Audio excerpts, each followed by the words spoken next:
Comment je n'ai pas appris ça plus tôt? Une astuce géniale avec des bananes que tout le monde devrait connaître. Pour commencer, dans un bol, je vais mettre 4 blancs d'œufs, le jus d'un citron vert et une demi-cuillère à café de sel. Ensuite, avec un batteur à main, nous allons battre jusqu'à ce que ce soit bien ferme.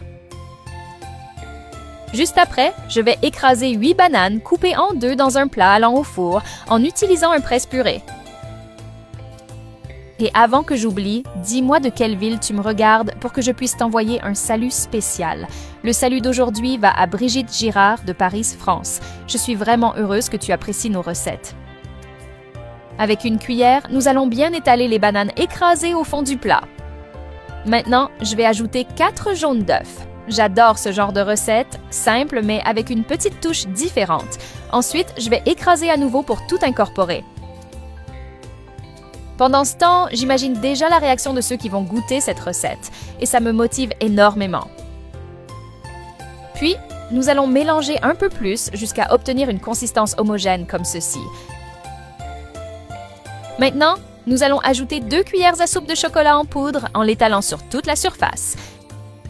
Ça commence à être exactement comme je voulais. Ensuite, j'ajoute une cuillère à soupe d'essence de vanille. Puis, avec une cuillère, nous allons continuer à mélanger jusqu'à ce que tous les ingrédients s'intègrent bien. Ensuite, nous allons ajouter 2 cuillères à soupe de farine de blé. C'est le moment où tout commence vraiment à prendre vie. Je mélange encore une fois pour incorporer la farine dans le mélange que nous avons fait. Cette étape semble simple, mais elle garantit un résultat parfait. Ensuite, nous allons ajouter les blancs d'œufs montés. Dis-moi ce que tu penses de la recette jusqu'ici, j'adorerais le savoir. Je vais commencer à étaler et bien mélanger pour incorporer les blancs dans la préparation. Si tu suis bien cette étape, il n'y a aucun risque de te tromper. La recette sera parfaite. Une fois cette consistance obtenue, nous allons ajouter du chocolat à volonté en l'étalant par-dessus. Y a-t-il un ingrédient spécial que tu ajouterais ici? Tu peux me le dire, j'adorerais savoir. Maintenant, nous allons mettre au four à 180 degrés pendant 30 minutes. Après ce temps, je vais retirer délicatement du four.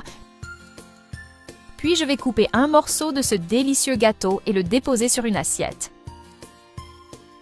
Depuis la première fois que j'ai goûté cette recette, j'ai su qu'elle n'était pas comme les autres. C'est comme si chaque cuillerée réveillait de beaux souvenirs et de jolis moments que l'on garde au fond du cœur. Le gâteau est devenu sucré juste comme il faut, moelleux d'une manière qui fond en bouche, et il a encore cette touche de chocolat qui fait tout